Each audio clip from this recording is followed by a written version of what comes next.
governments. The UK government is arresting the people for speaking the truth, for evangelizing, for preaching the gospel. You can't pass out Bibles and tracts. They want to arrest you in the UK. This is coming to America. Our own governments were calling us under the Biden regime domestic terrorists. So I can't root for any of these governments. I can only root for the people. Yeah. And listen, even in the times of the kingdom of Israel, the kingdom of Judah, most of those kings were corrupt. Yep. Of God's people, the people of Israel, most of the kings were corrupt. There was only a few who brought about radical reformations. So we need to be on our knees. We need to be close to the Lord and pray that God would raise up people like he raised up prophets of old, people that had a voice, that had the word of God burning. We need people, and we need to pray for people, Christians that we know in key positions. Once again, people like Mike Huckabee, people that have a voice in the ear of these top leaders. There's still hope. We've got to hang on to the hope, even though it is dark. But the scriptures say the people walking in darkness have seen a great light. We got to believe that God is still on the throne, as dark as it is, and that his kingdom is going to be established. His church will not be shaken. Amen. The gates of hell. Amen. Amen. Take care, guys.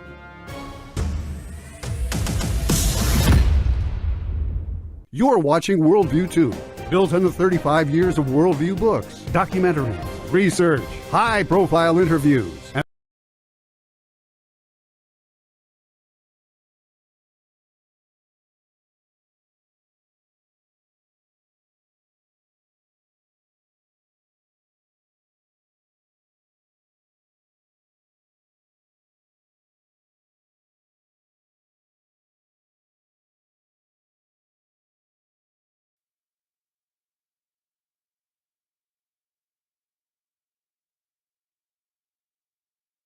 authored the first theater nuclear war plan and served as the vice commander of America's largest airborne intelligence wing. Colonel Rob Maness is a true American hero.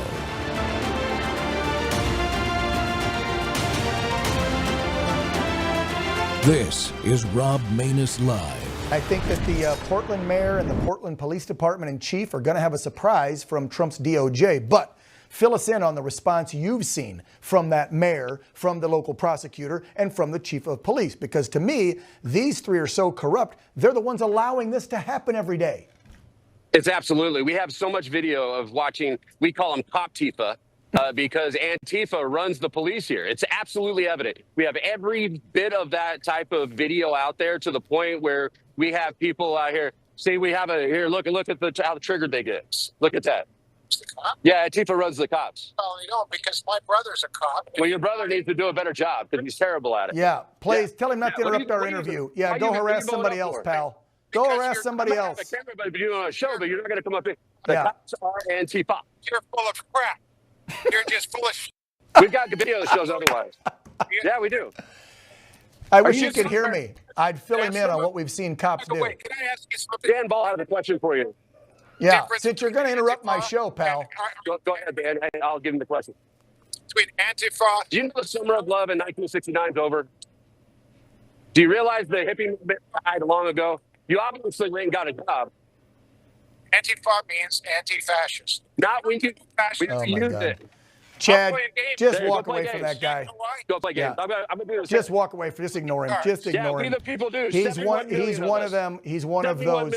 He's one of those older white liberals who thinks that Antifa is fighting a fascist king like Trump. He doesn't understand how violent they get. Look at him. Oh yeah, I want to see it. Yeah, okay. I bet you do. Wow. See, this is what we're dealing with. This is how stupid things are out here. No, you can't. Excuse me. Yeah. No, you can't. Get out. Back up from me. I need you to give me room. If he touches you, we got it on camera, and we'll get him for assault for you. There you go. Cam's backing him up. We are here. Back off. Whoa, whoa, whoa, brother. That's assault. That's assault. You better give your name. You're getting arrested tonight, assault, pal. Man. This is what I'm talking about. You got it right here. This is why I came to the ICE facility to do this hit, Dan. And that's not because some this is crazy the stuff we're dealing 23-year-old with. kid in all This is black a mask boomer. in his face. It's a He's like a full-on 70-year-old white liberal liberal boomer. crazy man. What's your name? America wants to know. Yeah. What's your name, pal? What's your name? Say it again. Don't worry. We've got people that are going to watch your show because we have great people out there that are doing the research, and they're giving us names. They're giving us jobs, arrest records. When they want to dox us, we're doing it back. See, this is what I'm talking about, Dan. We can only be nice so long, and we stay within the law, but we fight back. This is our country, damn it. And I took an oath. You took an oath. And that's what we need to do. Stand in the breach with these radical communists that we're dealing with right here. Amen. Welcome back to Training Tuesday, folks. The Rob Maness Show's live on Worldview Tube and our X Spaces simulcast. Well, Antifa has taken a massive loss in Portland. As you can see, the Antifa terrorists have no hesitance whatsoever. They have none. It's unbelievable. They attack patriots even in a live camera interview. They had no fear of being held accountable until now, my friends, until now. That's right. Nick Sorter reported a couple of days ago that after an intense pressure campaign, Portland police have finally forced Antifa to dismantle their camp outside ICE Portland, and a sergeant even declared publicly laws will now be enforced in the area of ICE Portland that weren't being enforced before, as Chad pointed out. And those include public drinking, disorderly conduct, even jaywalking, and a lot more.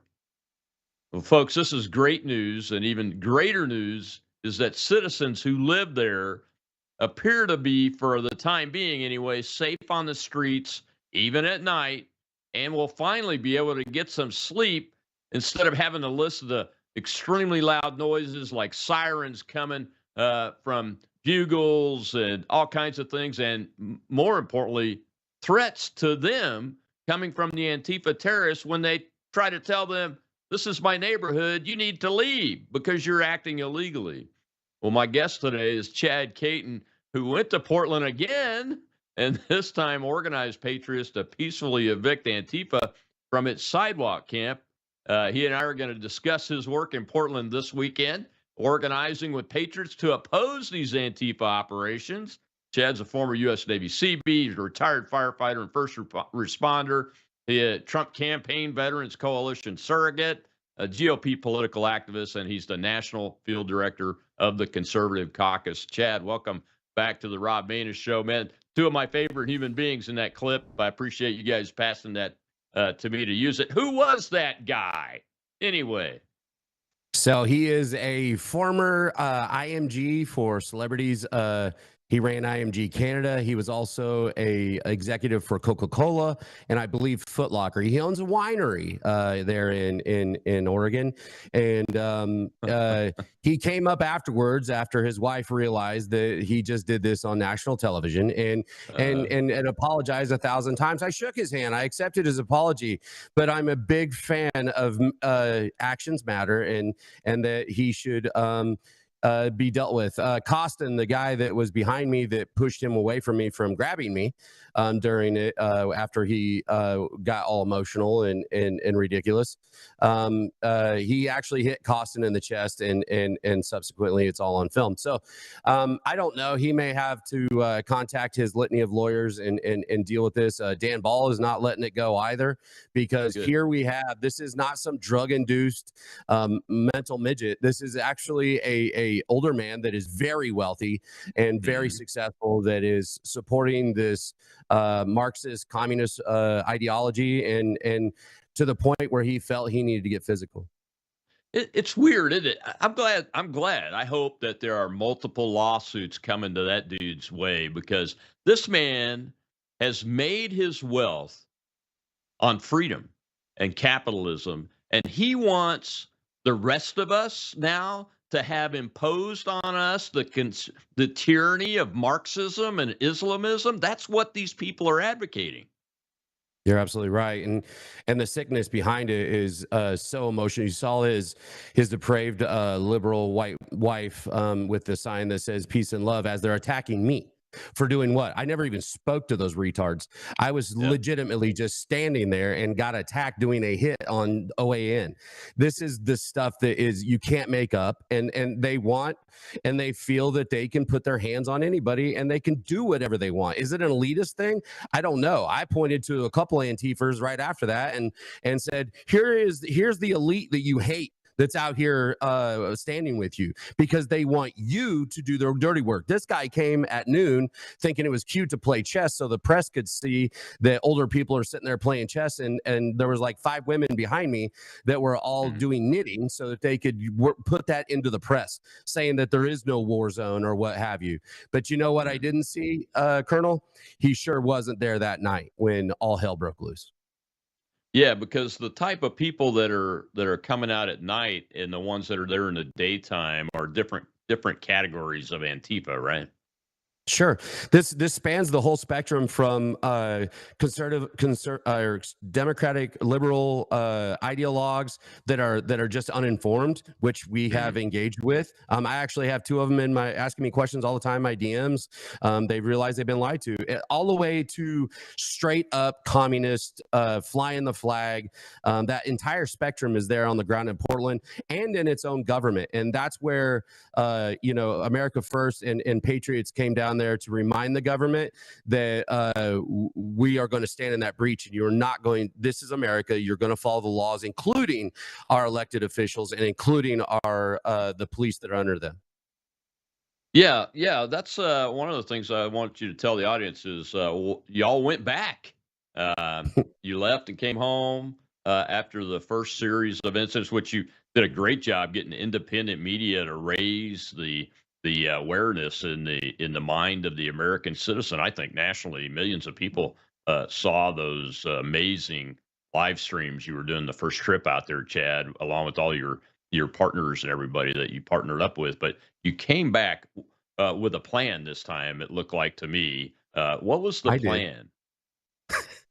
I did. Those are journalists. There's a lot of independent journalists. Yeah. I've never really considered myself a journalist. I am more of a war correspondent, if anything, or a war documentary type of feller, because I go where it's bad and I give the truth. And we went there and I assessed the battlefield. Of course, we had some pretty good fisticuffs out there and understanding what was going on, assessing, getting intel. And then, of course, I went home. I had some things I had to do. And then they decided to put a flyers up all over Portland with all of us on this flyer, putting and saying, watch out for them, don't talk to them. And with all due respect, Colonel, you know me, I try to use as much respect as possible, but you're not going to put me on a flyer for an appearance and I don't appear. So I bought a ticket that very moment, and I was there 24 hours later, and I didn't tell anybody.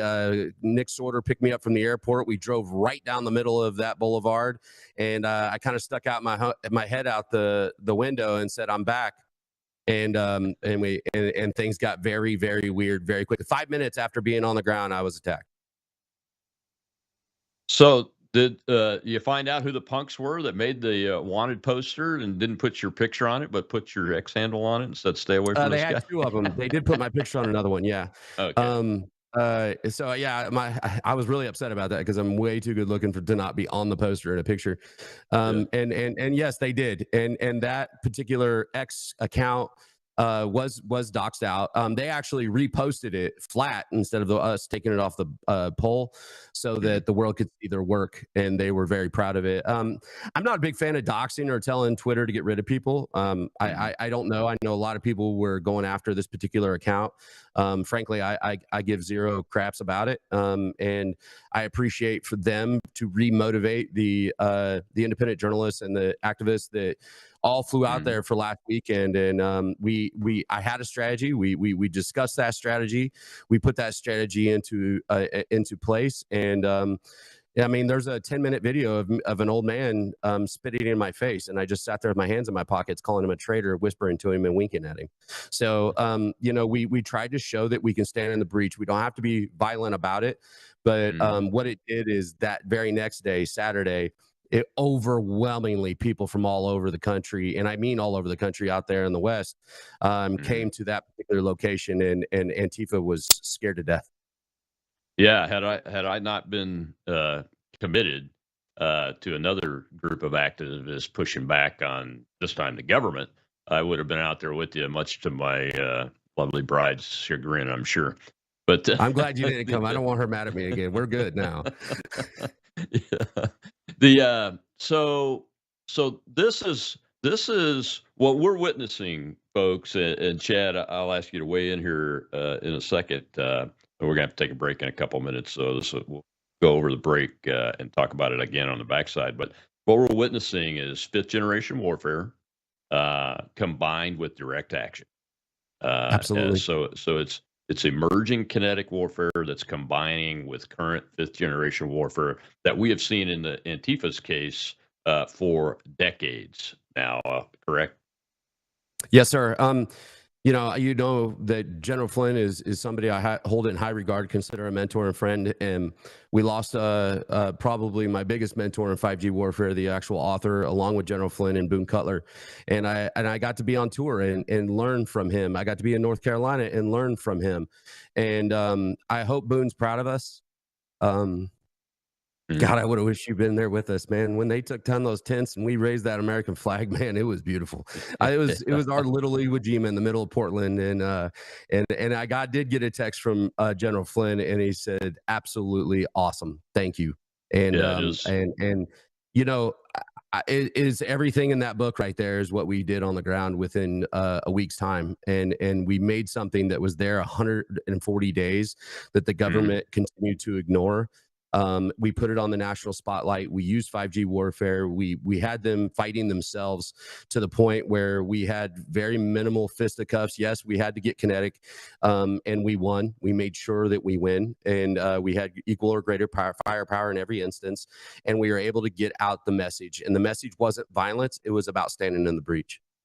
Yeah, and after this break here in a second, you're going to see a little clip in slow motion of the violence. So the audio is slowed down, but you'll see the clip on the backside of this break, and I'll be right back with Chad Caton. This is Boone Cutler and General Flynn's fifth generation warfare in practice, folks. That's why I wanted to do this show today. We'll be right back with Chad Caton. And he's fired up.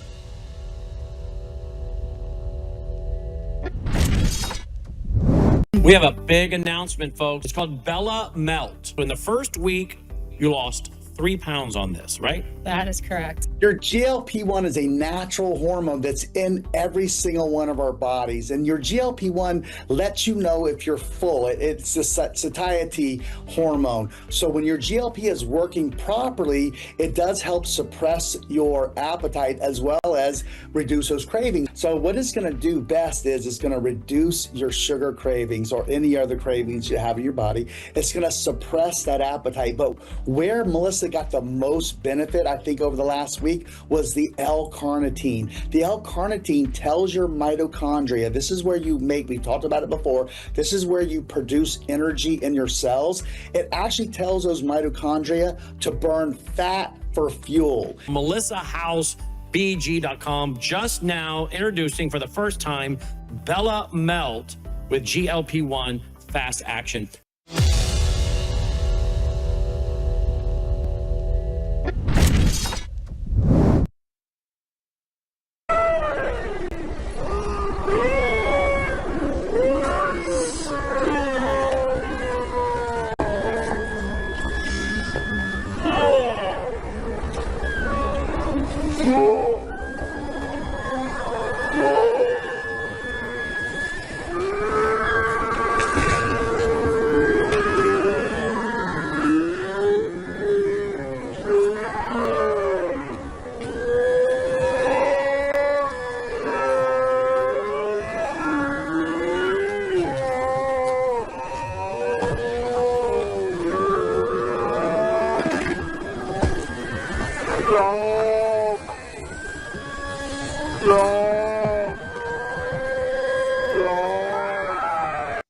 Welcome back to the Rob Maness Show. It's Training Tuesday, and it's also Tieless Tuesday. I'm thinking about it being permanently Tieless Tuesday because I'm tired of wearing a tie on every show. I know, Candy, you're going to make me change my mind, but my guest today is Chad Caton, who is in the center of that melee that you just watched in slow motion. That's in Portland at the ICE facility.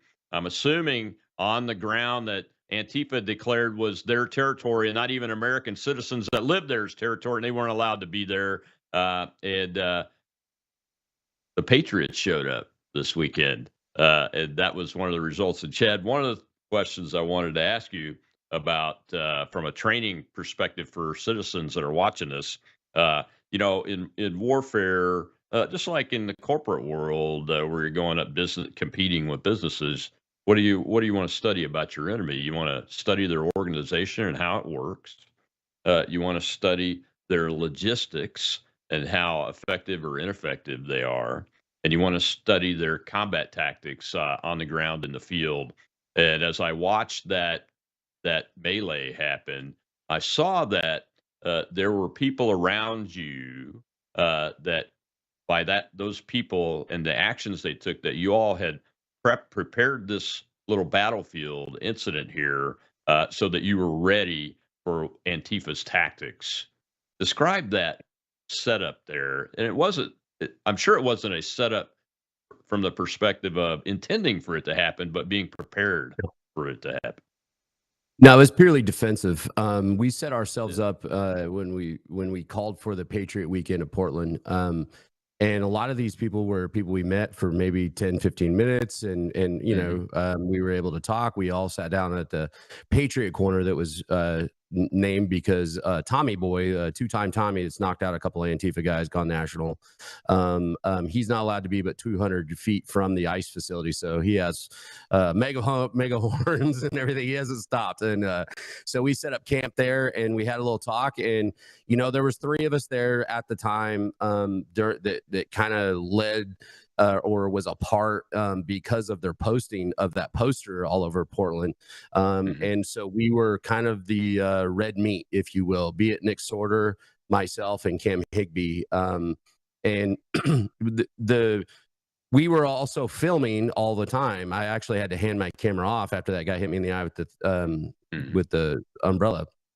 And that happened across the street. So this was after that happened and I'd had enough. But yeah, all 3 of us had 2, 3, 4 guys that were in our, that had our 6 watching our back because they have a thing called the concrete milkshake. They walk around with a cup from say Subway and make it look like they're just carrying around a drink, but it's actually filled with concrete and they will hit you in the head. That's exactly what they did to Andy No years back in 2020, I think it was. And so that's their thing. They try to get behind you. They try to hit you. There's another guy they call Big Spider Mike. He was bragging about his brass knuckles that he had. Me and that fat kid had a couple talks.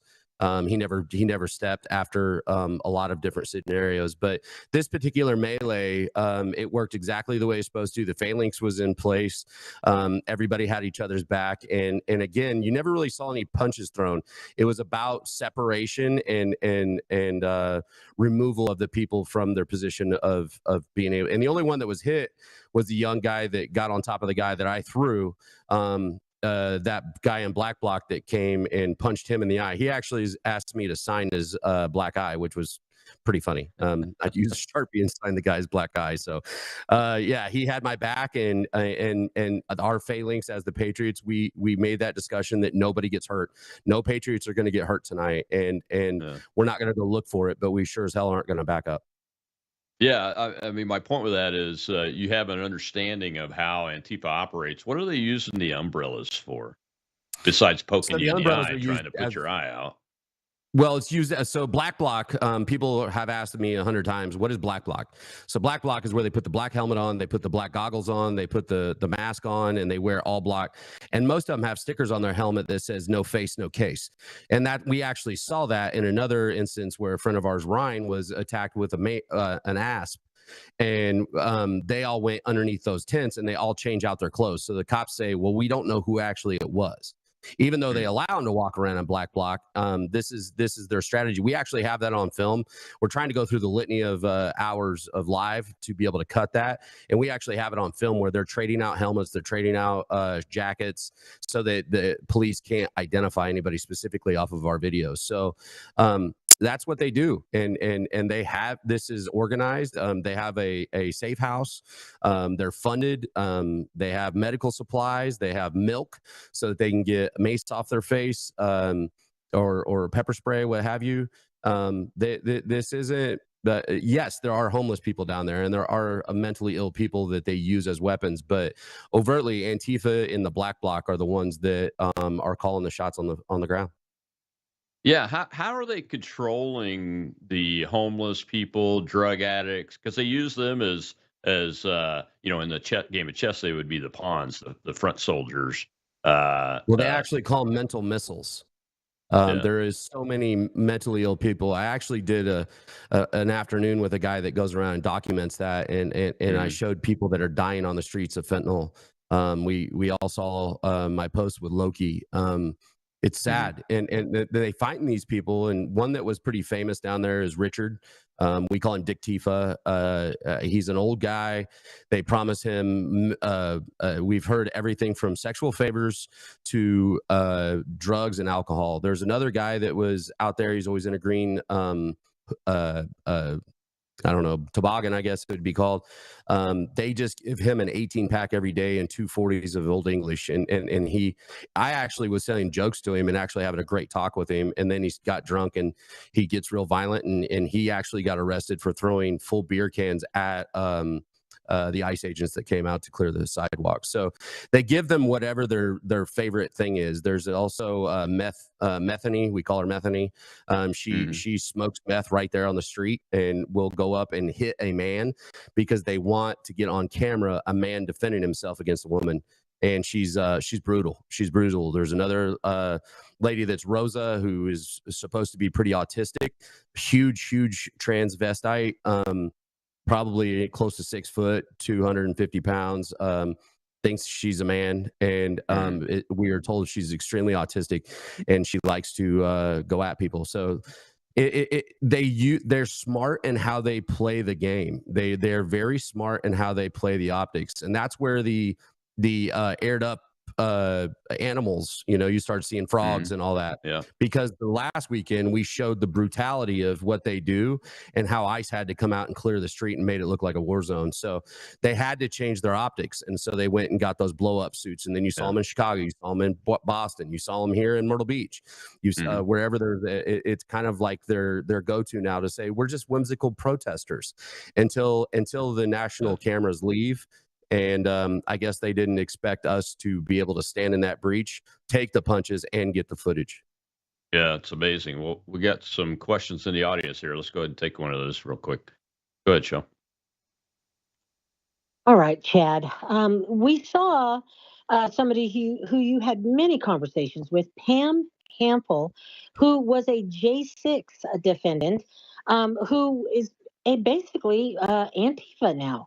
How much did that surprise you that she turned that way? And when she would accuse you of spinning everything, how would you handle that argument? She's a hood rat, and I have no. I mean, she is quite possibly one of the most disgusting boomer old people I've ever met in my life. There's actually a slow motion video where she's handing off bear mace to somebody in black bloc while she's filming, that Saturday we had a bunch of young fellers come out from different universities and whatnot. And there's one guy I gave call sign MAGA Mountain. The guy was 6'5", 350 pounds, just huge. Yeah. And they went at him right off the rip. And that's when we knew that the police weren't playing, and because they let MAGA Mountain handle that kid in black bloc. They'd separated him. MAGA Mountain came over to us, didn't get arrested. And from that point is when the police left and the melee happened. We heard on the scanner that they were told to stand down. They were allowing MAGA to do whatever they need to do that night. But Pam's not worth talking about. She's a joke. I mean, the Antifa doesn't even trust her. She's a clout chaser that's trying like hell to be relevant, and she needs to go back to Idaho and take a shower. She smells like cat piss. Interesting. Possibly that she was one of the Antifa people at January 6th that there is a lot of stories about. Yeah, she's pretty upset that she went to prison because she was MAGA granny or something. She got passed and was one of the first people into the Capitol building, and I believe she's always been Antifa. There's a guy out there in Idaho that says she's always been radicalized, and that I don't think Antifa uses her. To be honest with you, Antifa can't stand her. A lot of them don't trust her. She just is really just trying to be a part of something, and it's her game is pretty weak. Yeah, it is. It's interesting. I'm glad you brought up about the inflatable, whatever they're called, cats and green people and all that stuff. Trying to make Little it look fart like spray it's goes a long way with that thing. yeah. They're trying to they're trying to make it look like it's safe for children kind of thing at these outings that are really disguising direct action tactics. But I'm glad you brought up that they sprung up everywhere because that goes to one of the three things, their organization and how it works, how the organization works, command and control, and distribution of orders and distribution of new tactics is how a military organization operates. And that's a huge indicator that we're right. This is a nationwide, at minimum, probably global organization that has some way of communicating with its troops. Yes, sir. Torch Antifa out of Colorado is kind of like the Pentagon. That's where their big dogs are, and that's what we've learned through our intel. It's a little sketchy because they try to keep it as ambiguous as possible. But out of Torch, Rose City Antifa there in Portland has been the tip of the spear for Antifa United States for a very long time. The gentleman that I introduced to the asphalt and just got him away from me. He's actually from New Jersey. Him and his brother are. So these guys travel the country. There's another guy that got arrested in Portland that shows him shaking and crying inside ICE when the federal agents arrested him for doing attacking somebody outside. He was just seen in front of he was in Boston, I believe.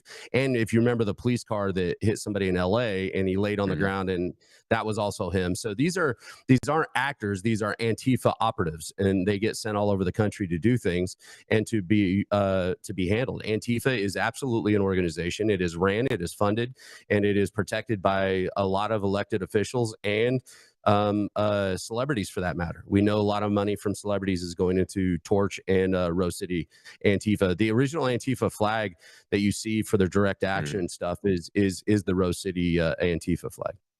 Yeah, let's talk about that organization, Rose City itself, when we come back from this break. My guest today is Chad Caton. I'm fired up. Go follow him on X.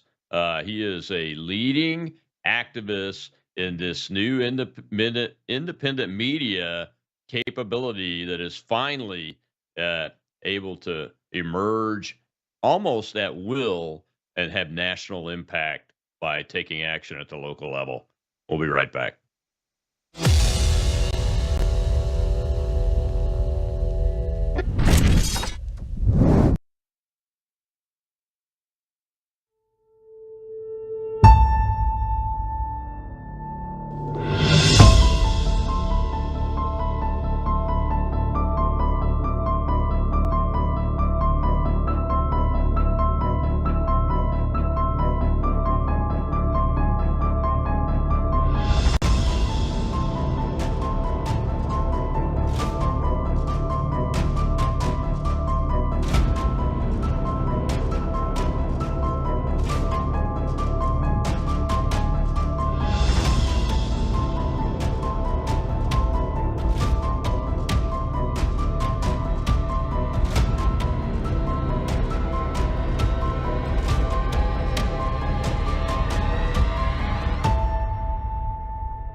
To untighten, and he said he was going to kill me again. So I was like, well, I'll go see if the mega fellas wanted to help me. So I went and got a few guys. Thank you.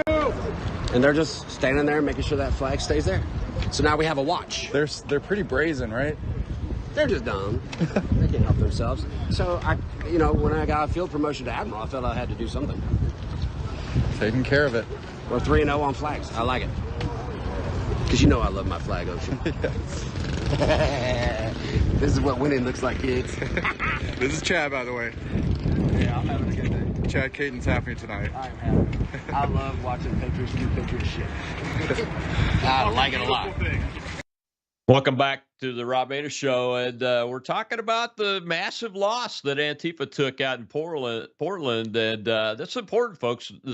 We haven't had very many outright victories over this terrorist organization at the field level, at the tactical level, and this is a big one. And my guest today is that man you just saw right there, Chad Caton, talking about the operation. And Chad, explain to folks what was happening with the flags and how that was part of your plan. Well, Colonel, it's Admiral, by the way. I don't know if you heard, but I did get a field promotion out there. Oh, so. yeah. And on all the clips, you had to show that one where I was kind of giddy. I'm not good looking giddy. I've decided that. And that's after being punched, bats, you spit in my face for 10 minutes and called every name in the book. And when it all came down, that was after we got the police to tear down the sidewalk, and we got to help them, which we thought that was pretty cool because they let us help take Antifa's stuff down, which is fantastic. Yeah. There was these ladies that came up there with ribbons, and they tied them into a chain link fence to make it a huge American flag, thanking ICE. Well, there was two Antifa before that in Black Bloc, and I was cruising around kind of assessing the situation, wondering if they were retreating to regroup to come after us because they just took an enormous loss. I mean, 140 days they had this encampment, and it was gone in 45 minutes. So I was kind of just checking the grounds, and the rest of the Patriots are down the Patriot Corner eating pizza and pumping their fists, taking pictures and enjoying it. And I just wanted to make sure that we didn't have a big onslaught coming. So I walked back down towards ICE, and there was these two people in Black Bloc, and they were untying him. Well, I went over there and I said, no, you're not going to do that. And I started tightening each one. And then there was just two of them. I couldn't stop it. And I was like, you know what? I got some fellers down here. I'm going to go grab them. And so I went back down there. I did a whistle and I said, come with me. They didn't ask questions. They all came up there, including MAGA Mountain and a bunch of his boys, country boys out there in Oregon. They just put their bodies between that flag and those particular Black Bloc Antifa. And the Antifa those two people just looked around and was like,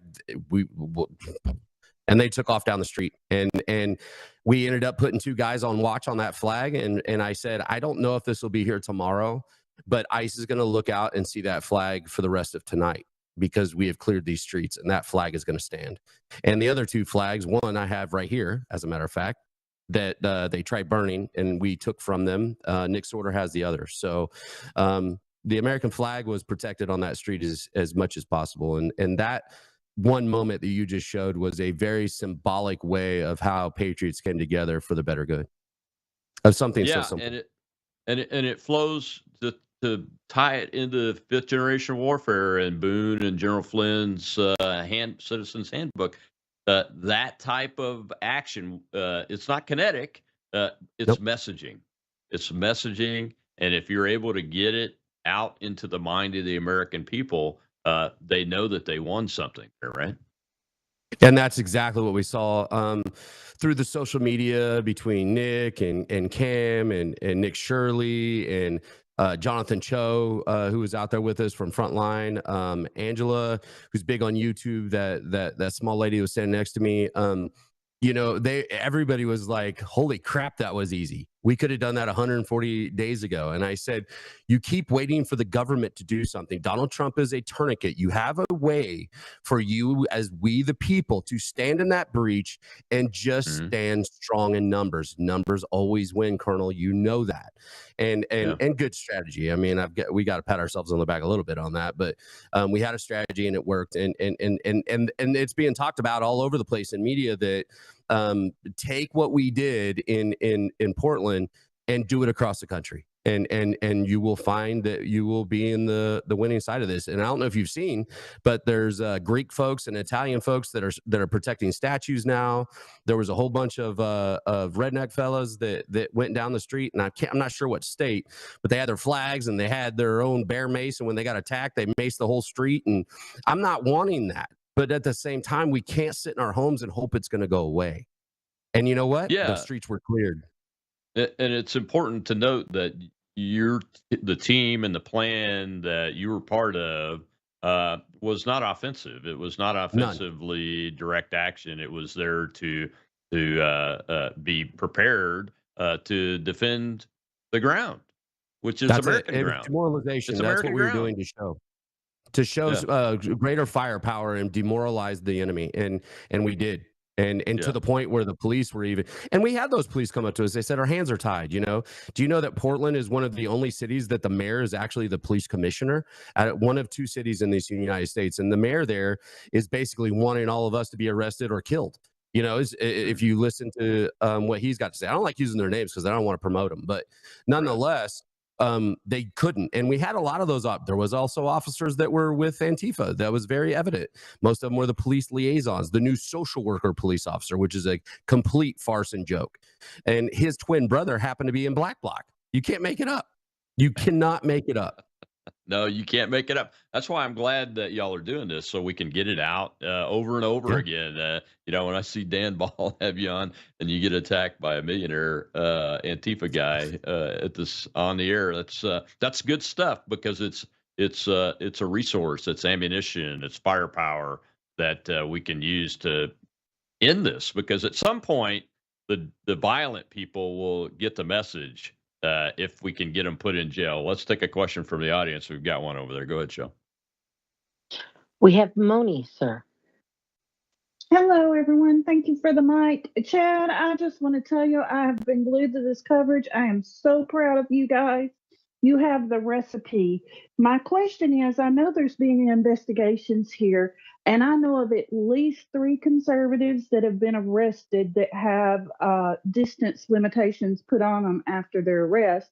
But then we saw the man in the dress punch Stacy. He was back out there the next day. We saw the guy with the flag that attacked Cam in the tent, and he's back out there the next day. Is anyone watching for any of the Antifa side had any distance restrictions put on them? I don't know if she's cutting out on your end, Colonel, but she was on mine. She was asking if anybody is watching on the Antifa people that have been arrested and then released right away. Are they getting distance restrictions put on them? Because we know we've had at least 3 conservatives arrested, and they all had distance restrictions on them. No, and not that I'm aware of. We're cognizant of every Antifa member that had been arrested. We had put their image out and whatnot, but I'm not familiar with any of them having restrictions at this time from the ICE facility and those that got arrested. And most of these arrests are actually being dropped. And one thing that people kept asking me is like when ICE takes somebody and they take them into the ICE facility. What happens? And the thing is, there's a door on the side. In about 2 hours, they pick them up. They just let them out the side door. And the reason because of that is because the mayor of Portland it has basically said that they will not help ICE in any way, shape, or form. So when ICE would arrest somebody that attacked an ICE officer, they would not come pick them up to put them in jail, and they can't house them there at the immigration. So we had people that were spitting on cops, throwing things at cops or the ICE agents, and Portland PD was sitting there on the corner watching it happen. You actually saw, there's a video, if you followed us, you saw a video where ICE came out of their building and actually gave Portland PD a riot act. And it was like, what are you guys doing? And that's when that very moment is when I knew that we needed to go stand in the breach for our federal agents. This was not a fair game anymore, and no matter what happened, we had to do it, but we had to do it with the right optics and make sure that we were standing on the righteous side of the law. And because of that is where you saw this huge outpouring of support from the administration and forcing the local government to realize that their little world is collapsing, at least on that block. So no, we don't know what happened to Antifa, and most of the stuff's getting dropped. Stacy, who was just ringing a bell, she got punched in the face by a tranny. That the charges were dropped on both. So they have this. They also have cashless bail. So if it's not a felony and it's a misdemeanor, you're in there for 2 or 3 hours and then they let you out. And they come right back out there. They get their bullhorn. They go right back to that driveway and go at ICE or us, whichever one. Yeah, I mean the word's out that they've the Antifa guys, Rose City headquarters, has said, "Hey, go to Seattle until things cool off in Portland," which has happened before. You guys are aware of that, I'm sure, right? We sure are.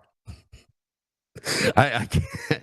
This is why I couldn't be intel. I laugh too much because I know what's coming. And at the end of the day, they have a takeover ICE facility, because all of the ICE that facility there in Portland is just where they put them in the system. They drive them to Seattle to be deported.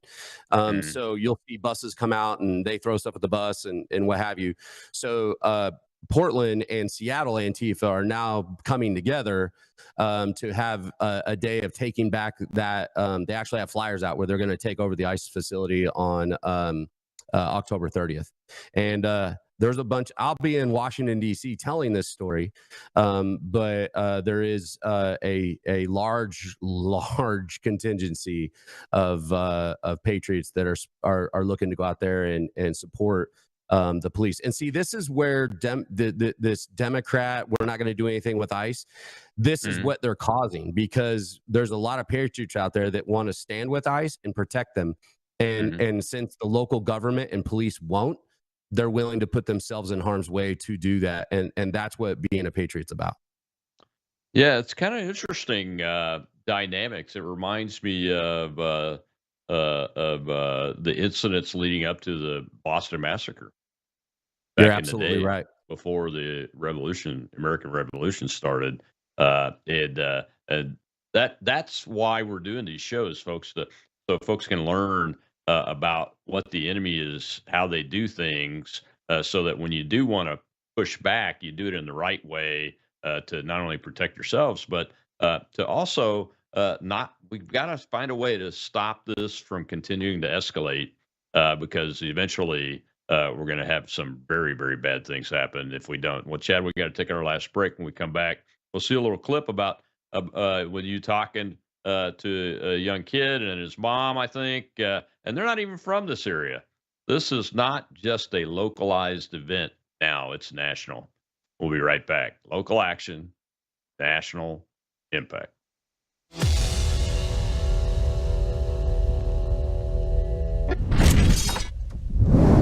News is moving faster than ever, and so are we. Worldview Tube brings you 24/7 live stream coverage and now real-time alerts when it matters most. Once you have the Worldview Tube app installed, exit the app and navigate your way to Settings. In Settings, locate the tab labeled Notifications. Select the Notifications tab. Scroll down until you locate the Worldview Tube app icon. Select the tab, and here you can turn on and customize your notification experience for the Worldview Tube app.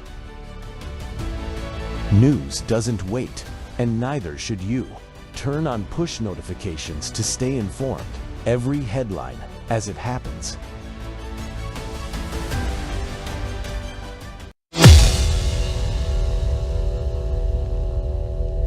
Hey, wanted to get all of our signatures on their hat. You know, I had to give my dude a hoorah on that thing. You know what I'm saying? There you go, Bubba. Thank you. You guys brother and sister? Yes, so this is our mom. It's your mom? So tell me, you know, you've seen the violence and everything down here, and people are going to be like, why'd you bring your kids down here? And I'm just going to ask that because I think I know the answer, but why did you guys come down? We had to show our support to you guys. That's super sweet. And you knew you were safe, right? Yeah, we know we're safe. Guys here, we don't have to worry. With us here, you ain't got to worry about nothing, man. I promise you that. We got enough. Can you believe all the MAGA supporters that are down here trying to take back the Portland streets? I think it's amazing. It's pretty cool, huh? Where are you guys from? In the Portland area? Washington State. You came all the way from Washington State for this? Yeah. Holy cow. Well, that means a ton to us. I came from South Carolina, so. Yeah, that means a lot to us. Because I will, and most of us, all of us here, believe in standing in that breach, right? Exactly. We got to keep our. Welcome back to the Rob Maness Show. It's Training Tuesday, and we've had some action again out in Portland, and one of the leaders of the Patriot side of the action out there is our own Chad Caton, and I feel like I've got a regular show at least every couple of weeks now with Chad. And Chad, that was a great video clip. I'm glad you guys shared that and took it because it tells you two stories. One, young Americans are watching what's happening, whether it be from their parents or firsthand, like that young guy was that asked you to sign his hat, which is fantastic. It's fantastic because you're telling a good story and you're setting the right example, and that is what you said in the last segment. That look, Americans want to do something because what they see happening they know is wrong, and it's antithetical to our whole way of life and our values, and they're figuring it out because the government is not doing it. Yes, sir. There's that was a really special moment that we had down there, and we just got done with a pretty good sized fight prior to them getting there, and we went back down to Patriot Corner, and there was actually 3 different families there with their teenage kids, young teenage kids. And that young man came up to me, he said, "Can I have a hug?" And I was like, "Sure." And I gave him a hug, and he goes, I love America so much. He talked about their grandfather and him serving in World War II, and they were raised to love this country. And the mother and grandmother drove all the way down from, and I'm not talking this is 10 hours, but it's not outside of Portland, kind of thing. Yeah, they drove from, I think they said 5.5 hours, and just to come down and see if we would sign their MAGA hats. And that lovely, his sister was so cute. And she's like, I just want to meet real patriot men, and what you guys are doing down there means so much to my aunt that lives in Portland, and blah, blah, blah. And just, we're not doing this to me. I give a flip about being famous. I'm about winning. Yeah. And there is a difference in that. There was journalists down there that were there to get the story and for their organization or what have you. But at the Conservative Caucus, we need to stand in the breach. And since I took over as the field director, we were going to do that. And thank God for Jim Pfaff as our president and our entire board that continues to support me in doing so. And the Conservative Caucus is trying to lead from the front, and for those families to come down there and validate the literal hell that we were in, constantly looking over your back, not sleeping, wondering if they're going to find your hotel, all of this. How are we going to get back to the hotel? Where are we going to go eat? Do I have to put my flak jacket on? I mean, everything was so crazy down there to see those people bring their young people down there and know that they were in fact safe because of us. And it wanted to thank us meant a ton to every patriot that was there. Yeah. Does that could you tell if that had an impact on the Antifa people? Oh yeah. They freaked. It was really sad. Not sad. I mean, I enjoyed it, but watching Antifa not be able to deal with something they've never dealt with. Now, granted, 2020, 2016, the Proud Boys came out there and did some damage. That was back when Antifa was ran by people that ran UFC gyms and were former military, and it was very dangerous. But this was a different kind of fight politically and 5G warfare aspect that we were fighting here. It wasn't ideological. It had nothing to do with the protests. It had to do with Orange Man bad, essentially, is what we realized. And for Antifa to see people drive by with flags and yelling at Tommy Boy, saying "Go America, USA," and driving by with Lee Greenwood as loud on their speakers as they could in front of the Antifa camp along with us, it was the perfect demoralization that ended up. I watched Antifa people just walk.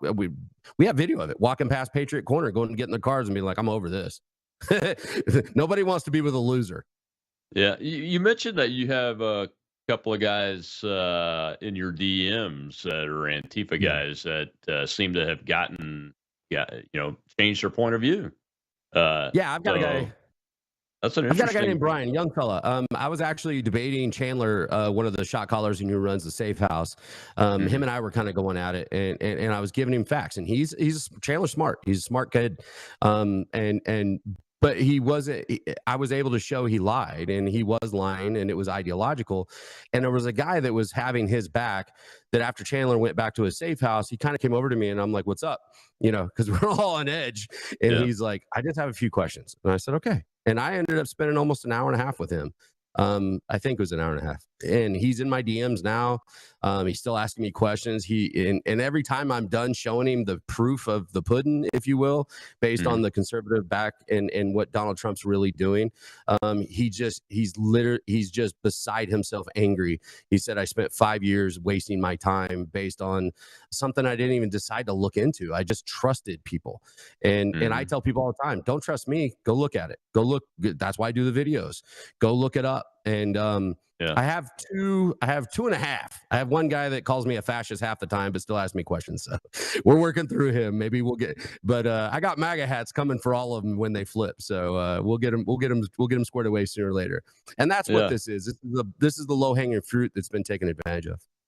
Yeah, they've been indoctrinated over years and years and years of lies and everything from their people they know to the governments even, right. and it's pretty incredible. We got one more question in the audience before we get off the live show here. Go ahead, Shel. And I was just wondering, can you explain to the audience the reaction from ICE when you Patriots showed up? I think that's a fantastic story. Yeah. Well, I'm easy to pick out. That's why you never saw me in a helmet, because my hair is super important to me. And it also, I like being a target. You know, put the red meat out there and see if you got the wherewithal to come step up to us. And I started recognizing it. My first trip out there was an old man that was saying terrible things to an ICE agent's face, like right to his face. And I called him Bad Bob. And me and Bad Bob had it out, and I gave him the what's what, and I just basically dressed him down, never touched him, just and the ICE agent was sitting right there, gave me, you know, a wink and because they're wearing masks, they gave me a wink and it flipped the fingers up. The ICE agent that shot me in the face with a pepper ball the first time I went up there actually lifted his hands and said, you know, I'm sorry, my bad, I was naming you. You know, but then when we walked back down there and the ICE agents that were up on the building, we would start chanting USA and they'd throw their fists up in the air, you know, thank you. And when I came back, I walked right up to the ICE facility. I was like, I'm back, boys. And there was 5 of them up there and they all put their thumbs up or put their fist up saying, you know, we're glad you're back. And they really appreciated it. And they showed us what they could to stay within their professionalism. But nonetheless, Nick Sorter was able to go in the building. You saw him on the roof up there with Katie Davenport and Honey Badger Mom and some of those others. And they told us that they're in there watching our lives and they're loving every minute of it, being supported, because for the last 140 days, they've been spit on, punched, hit, cussed at, told they're Nazis. Their cars have been dented when they come out. You name it, it's happened to these guys. And but I can say it's not happening now, and it didn't happen when we were there. And if I need to go back to Portland, I will. Yeah, exactly. That's the thing, is we have the ability to generate forces that we haven't been able to do successfully before now because of y'all's actions, Chad, and we appreciate you doing that. And this whole team, there's a whole team behind this, folks, that some people go out there, other people have figured out the tech on how to run these things. Like the first time y'all went out there, you ran hours and hours of live coverage to show the American people, and millions of people have seen that coverage and continue to watch it too, because it's all saved on the various platforms in different ways, and it's very important. Now, tomorrow is October 30th, and you're going to go to an event that is titled Independent Media. What is that? Tell us about it. But before you do, I want to make an announcement that Gator Pack Direct, my C4, is partnering with another organization, Freedom Frontline here in Mississippi. We're going to have the inaugural Gulf of America Action Conference on February 27th and 28th of 2026. And tell all the folks up there, Chad, I'm inviting you to be a speaker, but I'd like to get a panel of the actors to have a 30-minute panel discussion down here. It's going to be in Biloxi, Mississippi. is where we're looking at, and we're nailing down the venue right now.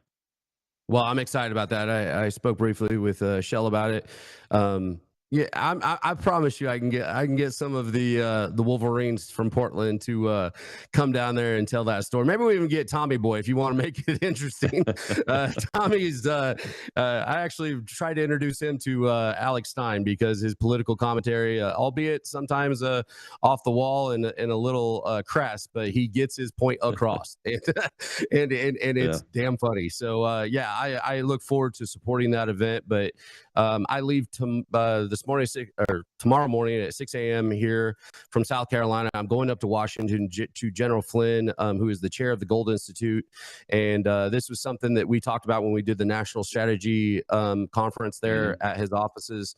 And it's open and it's free for anybody to come in. And we have a ton of speakers from all over the world, including Kurdistan. Nick Sorter is going to be there. We have CJ Pearson. We have Laura Logan, Jack Posobiec, and we're going to talk about what the new media and for us being the new media that actually came together as a conglomerate and made things happen. I suspect that what happened in Portland and between Cam Higbee and you know, the litany of other influencers that were out there, and Jonathan Cho, and we all worked together. We weren't trying to outdo the other. We worked together to make something happen, and it worked. And I have a feeling that that's going to be a large part of that discussion. So I wish I could be there, man. I'm going to be in Ole Miss supporting JD Vance and Erica Kirk at the Turning Point USA event way up the road here with my wife tomorrow evening.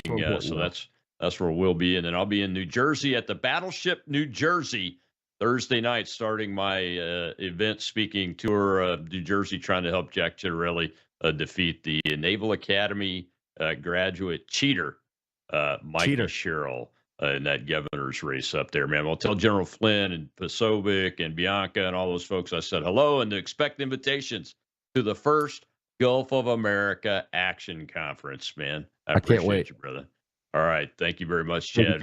We appreciate you. We're gonna be off air for a few days now, but we'll take it back up next Wednesday here, and we'll be talking with David Pine about the wars that aren't coming to an end. Although we've been successful in a bunch, we still have that one hanging out there, Ukraine and Russia. I'll see you then in live.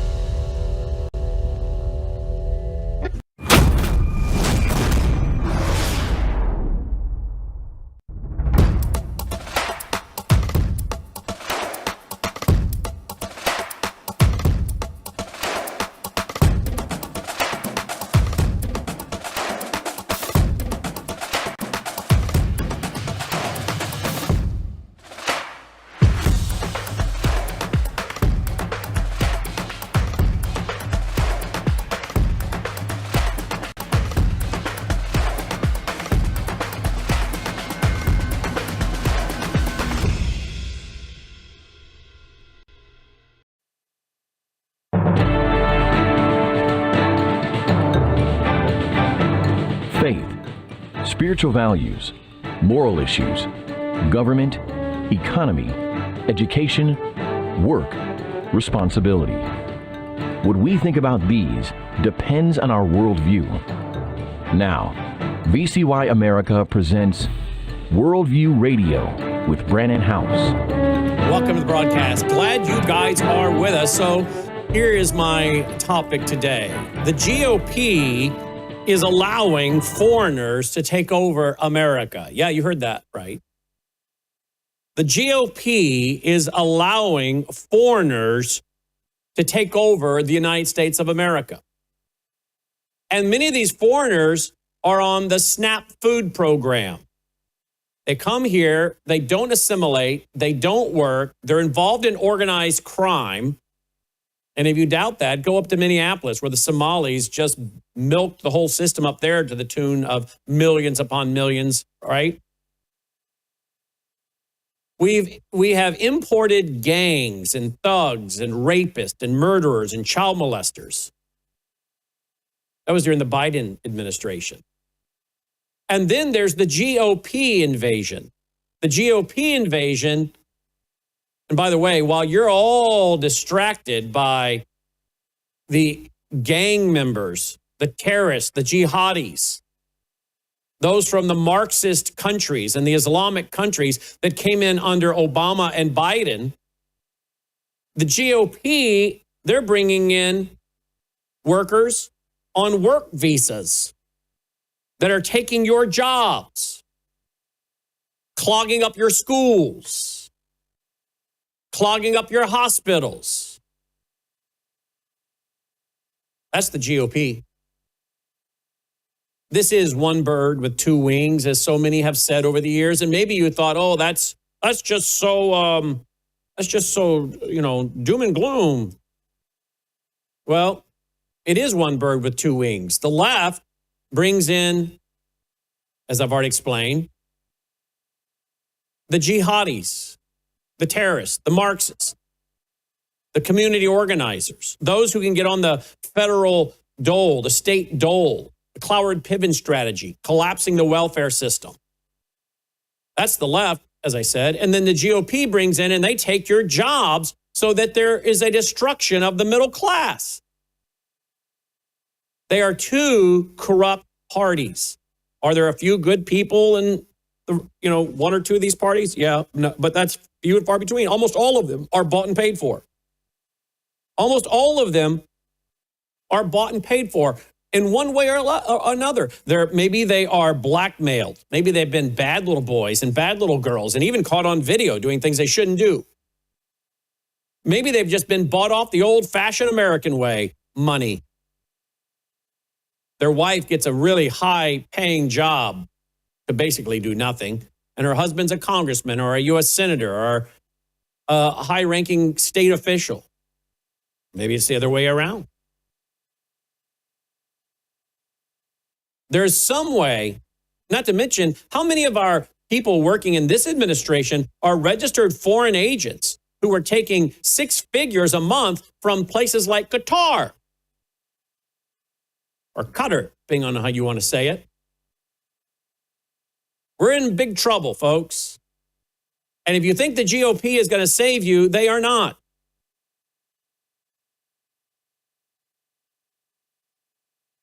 Let me go to an article that came out today,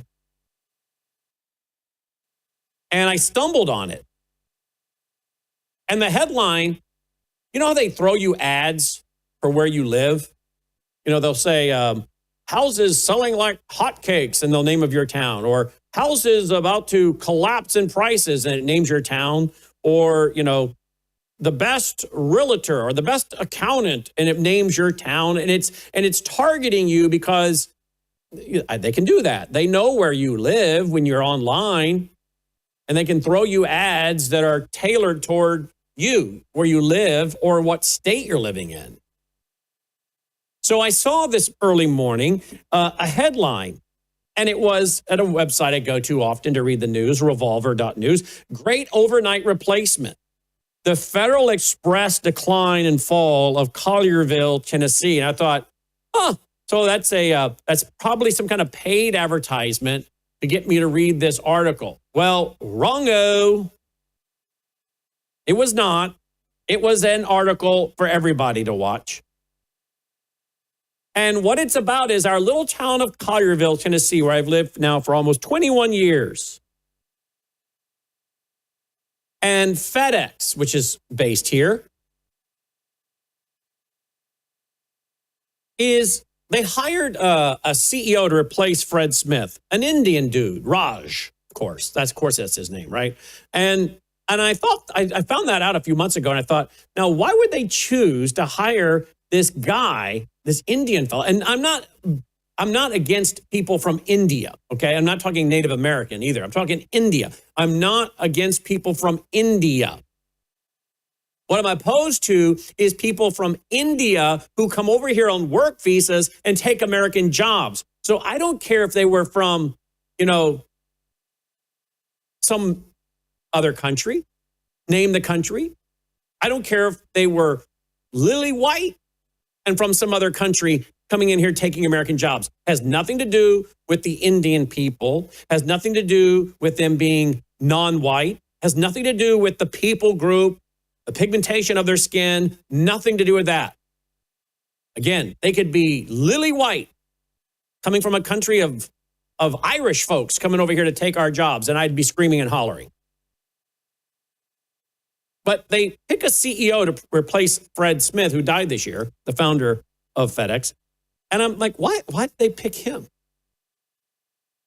Now, I don't know if it's, oh, and by the way, there was another one that was picked to be the CEO of a huge company here in Memphis, I won't name. Logan, remember when you were younger, didn't you do his yard work? Yeah, he was Indian too, wasn't he? Was he born and raised here? I doubt it. He had a very thick accent, didn't he?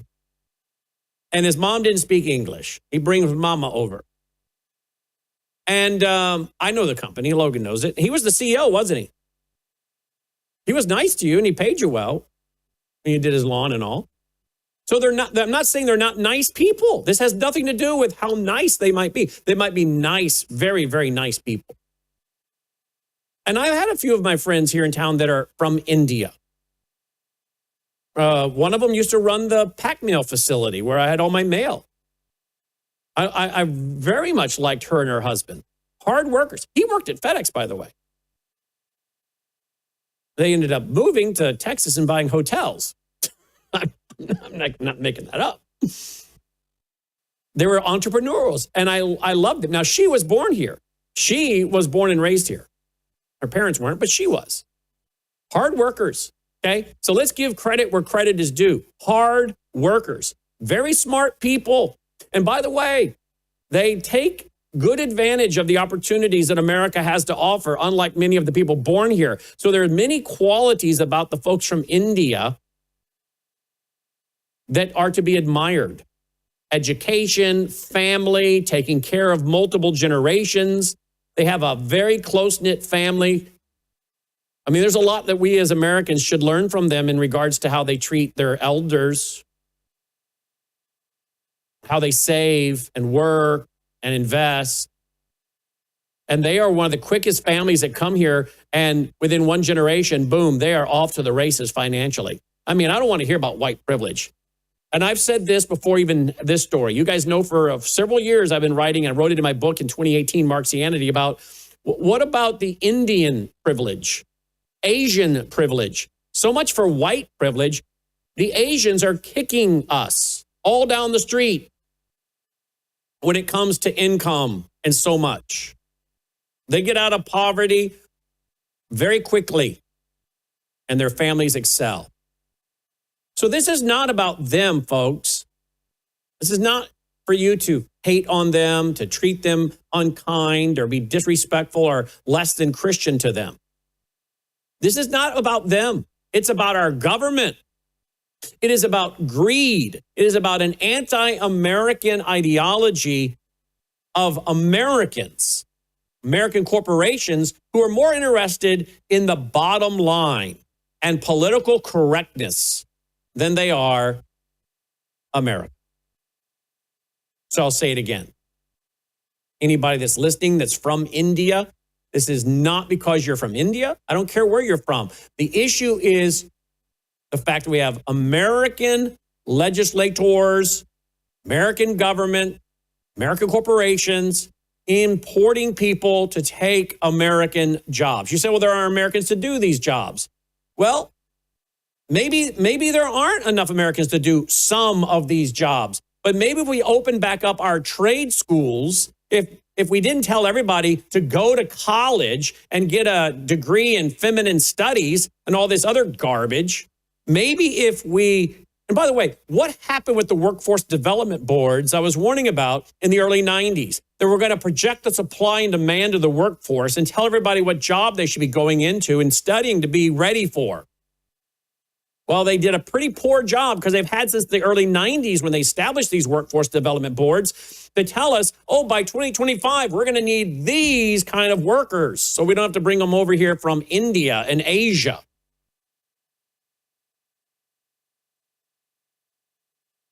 because the government can't project the supply and demand of the workforce. They can barely project the weather.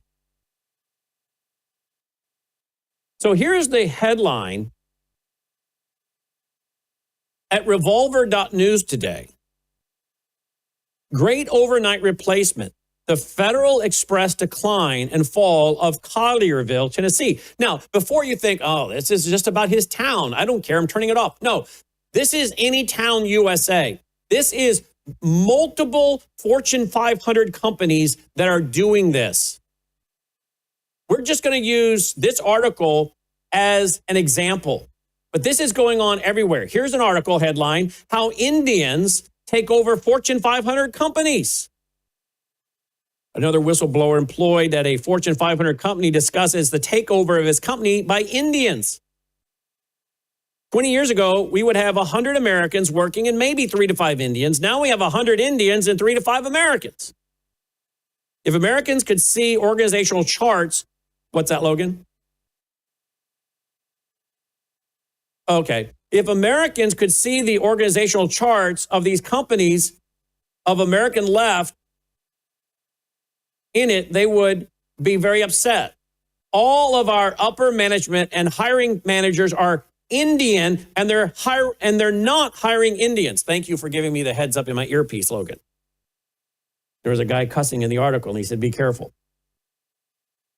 Now, this is very important. All of our upper management, this is a whistleblower, all of our upper management are Indians. All of our upper management are hiring managers that are Indians, and they're not hiring Americans. So you bring us back to FedEx, based here in, well, the tech buildings in Collierville. They got a CEO, an Indian CEO, and apparently he's hiring Indians. Now, again, I wouldn't care if he was from Sweden and hiring all white Swedish folks to come in here on work visas to take our jobs. It'd still be a problem. Now, I'm going to go back to the Collierville article because, again, it explains the fact that you have these Indians taking over Fortune 500 companies. But it's not about the Indians, I'll say again. It's about the American corporations that are apparently wanting some diversity. I've been, I guess, told that this is how you're politically correct while you get cheap labor. Don't go away. You woke up with a sore throat and a low-grade fever. You know you are getting sick, so here's your choices. You can get sicker and miss work. Try to see a doctor this week or sit hours in a crowded waiting room at urgent care. I have a smarter option for you. Open your medical emergency kit. Match your symptoms to doctor-recommended prescription in your booklet and take the right meds now and get well faster. This is not a first aid kit. It's like having an urgent care in your home. It includes doctor-prescribed medications to treat over 39 medical issues like respiratory infections, strep throat, pneumonia, UTIs, and more. No waiting to see the doctor and no standing in line at the pharmacy. It's right here. Every home should have at least one medical emergency kit, and here's how to order. Go to worldviewhealthcare.com. Your kit to treat dozens of common and serious illnesses is rushed to your door. worldviewhealthcare.com. That's worldviewhealthcare.com. The emergency kit available at worldviewhealthcare.com. Make sure you don't have to go to urgent care. I got pneumonia. I didn't have to go. I took this last year. Stayed at home. Went to bed.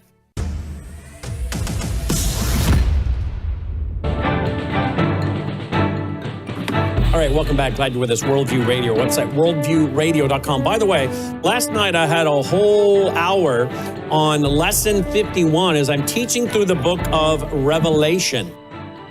Lesson 51. And I finished up Revelation chapter 21 last night. I have never taught through an entire book of the Bible. And I'm telling you, I've had so much fun and I have learned so much. And when I do this, I find out just how stupid I am. Man, if you want to think you're smart, start studying through a book of the Bible and you'll realize how much you don't know. How much I yet have to learn. And I have learned so much. And frankly, you know what's pretty exciting, as I dealt with last night, and I'll get back to the topic. Do you know when we get to heaven, we'll keep learning? People think heaven's going to be boring. Well, they don't understand heaven.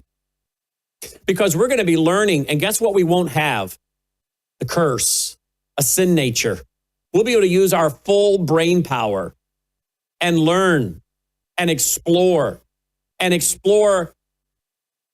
galaxies. Literally, you'll have a resurrected body like Christ, and you can go instantly to places. And there's going to be exploration.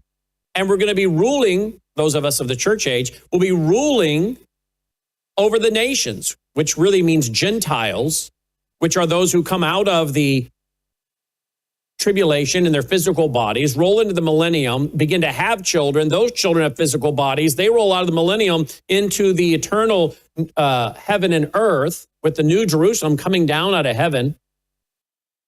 And we'll be ruling over these nations. We're going to be very busy, but we're going to be exploring and learning and inventing. And then it says in Revelation chapter 21 that the nations will bring their glory to Jerusalem. They will come through the gates. Remember the 12 gates. One gate will be one individual pearl, which, as I said last night, isn't that fascinating? Because the pearl is often how the gospel is described. The pearl. Don't cast your pearls before swine. That's the gospel. Someone blasphemes Christ, blasphemes the gospel over and over. Stop it. Move on. It's a pearl. You know the great thing about a pearl? It was in the time of Rome. It was considered one of the highest, most valuable commodities. There is nothing that man could do to make it better.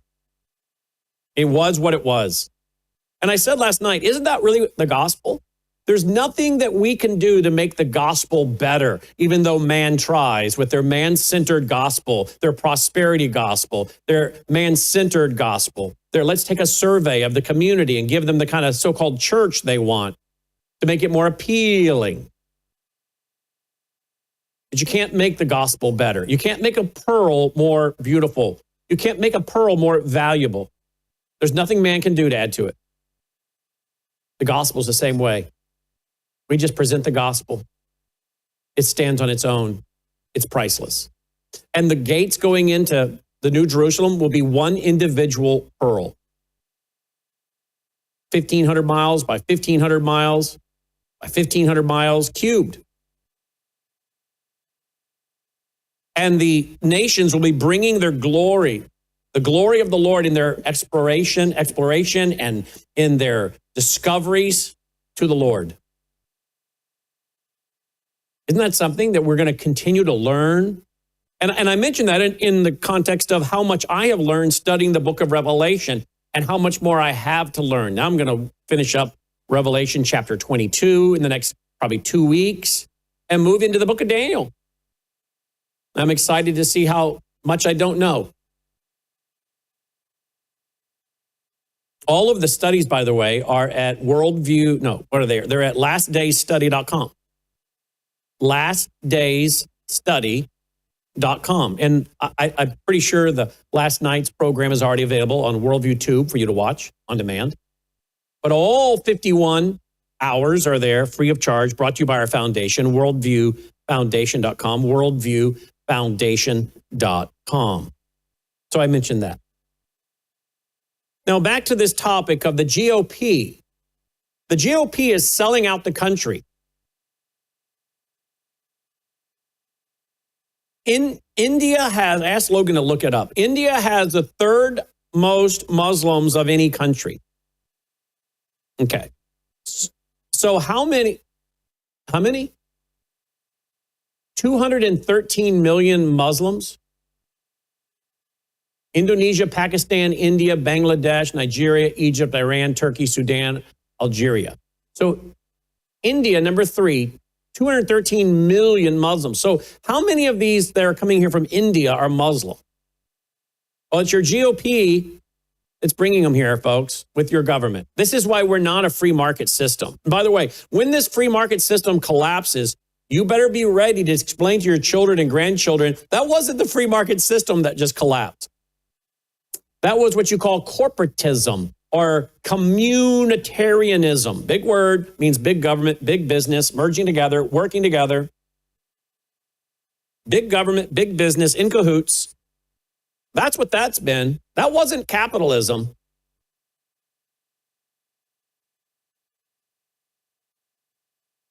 And then you add all the Christians being persecuted in India. Then you add all the Christians being killed in Nigeria. So let's go ahead and let's bring in all of these people that are going to persecute the Christians and the Jews. And your GOP is doing it. So here we have FedEx. That's the example. Collierville, Tennessee, our town where we're based. This is the article at revolver.news today, but it's any town USA because I've already read to you the headline about how Indians are taking over Fortune 500 companies and they're hiring Indian managers, and the Indian managers are only hiring Indians. So FedEx has this guy. Let me just read the article. For 2 generations, Bob's family didn't just work for FedEx. They were part of the Collierville community that the company built. His father, a Collierville native, retired as a respected FedEx pilot. Bob followed him into the company, securing a white-collar technical role and the promise of the same stable, prosperous life in the Town Parade magazine once named Best Main Street in America. Remember me telling you that? That our town square is like Mayberry? It was literally named Best Main Street in America by Parade magazine a few years ago. Some of you went down there when you came to our town. You went down to our main street. Cute, adorable. And by the way, I was shocked by this article, and I live here because guys in the control room, is it just me, or do you see a lot of Indians when you go out? Okay, Thomas says yes. I'm going to say I see some. I saw some this weekend, but I don't see a lot. But I did go by some of the apartment buildings over the last year or so. And when the bus stops and the kids get off the bus, and you're required obviously to stop because the stop sign goes out on the side of the bus, and you stop and you watch all of these kids pour off the bus and their moms standing there in the apartment buildings outside for them to get off. They're overwhelmingly not from here. Mostly Indians.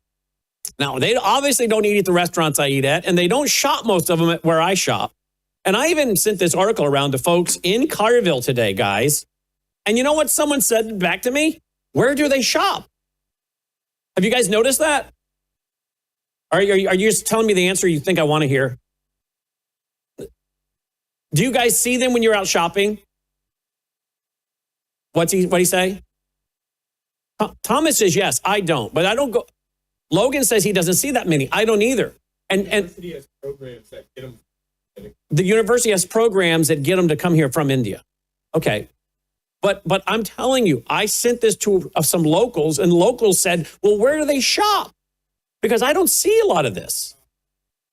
Okay, he did just say a big box store where you get a lot of quantity cheap. I'm not going to advertise for them. And you're right. I saw that. I went there this weekend with the wife. But when I'm just moving around town, I don't, which tells me, guys, they're shopping in their own markets. I'm not saying that's wrong. I'm just saying there has to be a network where they're shopping in their own stores, their own shops. They're getting their own specialty foods. And I'm wondering if they're doing a lot of shopping online. Well, there are Indian markets. And there's 5 where you live. Okay. Well, the reason I'm bringing all this up is because I live here, and I read this article. I'm going, okay, I knew there were some, but not this many. Why am I not seeing it? Well, A, I don't go out a lot. I don't get out a lot. That's true. B, I don't think they shop and eat where we shop and eat. I think there's a market that is very unique to them, which is fine, that they're entitled to their own diet and culture and everything else. What I'm saying is you may not know this is going on in your community because it's kind of, unless I guess you have kids in the school, you would maybe not know it, or unless you're in maybe real estate, unless you live in an apartment building where they're really predominant renters, which, by the way, this article goes into the fact that they're building all of these apartment buildings. Now, we talked about this on Brandon House Live about a month ago, wasn't it, guys? And you guys are really answering slow today in there. They are building here in our town so many apartment buildings to the point that it's becoming an issue for many people that live here and have been here for generations. They don't want to be a town full of apartment buildings. But I will tell you, I mentioned on Brain House Live the other night, about a month ago, what's it called? Water Tower? The Water Tower District. That's the name of the development. And I must tell you, it's gorgeous. My wife's like, I think I'd like to live there. It's no maintenance, obviously. It's an apartment building, 1 bedroom, 2 bedroom, 3 bedrooms. And we looked up the rent. Whew, not cheap. And you're thinking, who is going to be able to afford that? Not the guys in my control room. Don't laugh. Not because you're underpaid. It's just because they're very expensive apartments. They're in there laughing. I'm thinking, who's going to be able to afford this? I said that to my wife. I said, those are nice, but who's got that kind of money in this market? Well, now I think I know. The folks coming in on the work visas, working for big tech companies and big data centers. It's got all these beautiful shops out front. Some of you probably ate at them. Beautiful shops and restaurants out front. And then behind them are the multi-story, beautiful brick, Mayberry, USA looking, laid out like a town, apartment buildings. Now, these are high-end looking. They're very pleasant when you go by them. So I have to thank them for that. These aren't like ugly apartments they've thrown up somewhere. They're very aesthetically nice looking. Manicured lawns, all brick, walking paths, and you can walk out of your apartment, your 1 bedroom, 2 bedroom, 3 bedroom, and go to these places to shop and eat. So it at least looks nice. But I'm like, who can afford this? I was wondering that. Now I think I know. Because here's this article, and it went on to say that the schools, they're going after this guy, Bob, who has been here his whole life, and his dad worked for FedEx, he worked for FedEx. Bob watches with a growing sense of distress as the forest and fields he played in are clear-cut to make way for massive multifamily apartment complexes.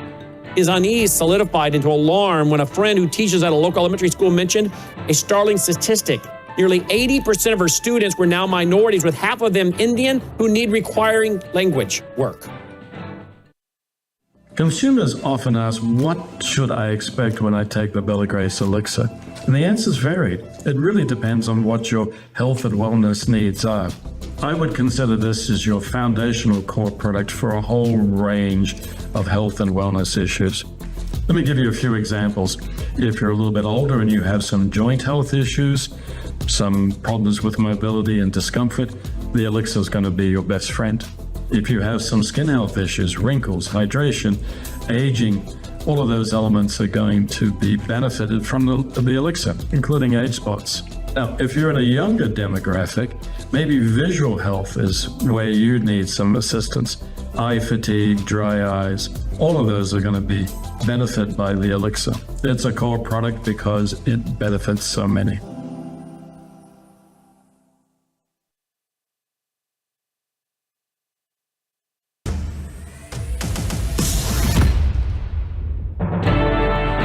All right, welcome back. So Bob watches with a growing sense of distress as all of these fields are cleared away from massive multifamily apartment complexes. And then a friend of his, who teaches at a local elementary school, mentioned a startling statistic. Nearly 80% of her students were now minorities, with half of the student body being of Indian descent and requiring English second language services. The town he planned to raise his own children in is rapidly becoming unrecognizable. Now listen to this. The story of Collierville's transformation is inextricably linked, I hate that word, to the upheaval within its largest employer.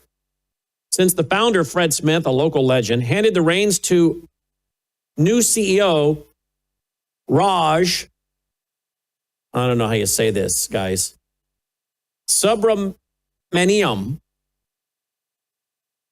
a seismic shift has rattled FedEx to its core. This article investigates the charge leveled by current and former employees that a new corporate strategy, one that funnels exclusive contracts to a network of Indian-run consulting firms, is dismantling the company's celebrated people-first culture and systematically reshaping its hometown, leaving longtime residents feeling like strangers in their own land. This despite Collierville being a deep red MAGA town. For nearly half a century, FedEx operated as an extension of its founder, Fred Smith, a visionary CEO, built a global empire on a philosophy of growth and infrastructure. His priorities were market expansion and acquisitions, not aggressive cost cutting. Under Smith, IT investments were geared towards supporting a vast logistics network, pioneering innovations like package tracking. The culture was one of fierce loyalty. Mass layoffs were unthinkable, even during the 2008 recession. In Memphis, FedEx was more than a company. It was a stable, lifelong career path that built the surrounding communities. The foundation began to crack just as Smith stepped down in June of 2022. His successor, Raj, inherited a different world. A post-COVID slowdown in e-commerce coupled with rising inflation saw packaging volumes decline. Competitors like UPS and a rapidly expanding Amazon logistics were leaner and more efficient. As FedEx stocks tumbled 20% in a single day in September of 2022, a new and powerful force made its move. The activist hedge fund D.E. Shaw, a significant shareholder, formalized a cooperation agreement with the company.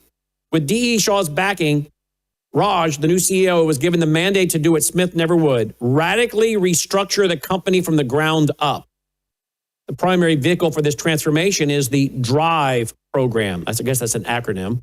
A sweeping initiative launched in 2023 with the explicit goal of cutting $4 billion in permanent costs. At its core, DRIVE is an IT-led, listen now, IT-led overhaul designed to integrate FedEx's historically separate express and ground networks, a move Smith had long resisted. To execute this vision, FedEx turned to outside consultants, it names who they are, to help build this digital infrastructure. For longtime employees, the shift was immediate and brutal. FedEx terminated long-standing contracts with IT vendors, it names who some of them were. And apparently, I guess what they did is headed off to bring in folks from India on work visas. The IT-driven consolidation has led to the closure of nearly 100 facilities across the United States and the elimination of thousands of jobs. Memphis has been hit the hardest, with 1,200 to 1,300 layoffs around 2025 alone. Since Raj took over, we've had layoffs each year and no growth. Most managers aren't allowed to backfill positions if someone leaves, whether they move to a different department within the company or outside the company. Promotions have stalled, healthcare has gotten worse and more expensive. That's what Bob wrote. Now, I'm going to skip on through the article for the sake of time. But remember now, this is going on nationwide, folks. We're just using this as the jumping off and as the model. Apparently what they're doing, folks, is bringing in a lot of people from outside. An insider with firsthand experience claims the new math never adds up. Hiring 60 people who can't do the job is vastly inferior to 2 people who can, they stated. This approach leads to not savings, but to massive cost overruns as unqualified hires, sometimes with fraudulent resumes, require constant management and produce subpar work. The projects they manage are plagued by delays, bugs, and production incidents, erasing any initial savings on wages as laid out in the original bid. As more of the team gets hollowed out, we see more production incidents, bugs, quality issues, etc. As the load increases, the people who can shoulder it burn out and churn, exasperating the problem. Outsourcing, listen now, outsourcing and mass import of H-1B fraud put a company into a death spiral. Products and services never improve once this process starts. It isn't cost cutting. It makes you leaner the way cancer makes you leaner, but that's what it is. I've seen this firsthand and quit multiple lucrative gigs because of this.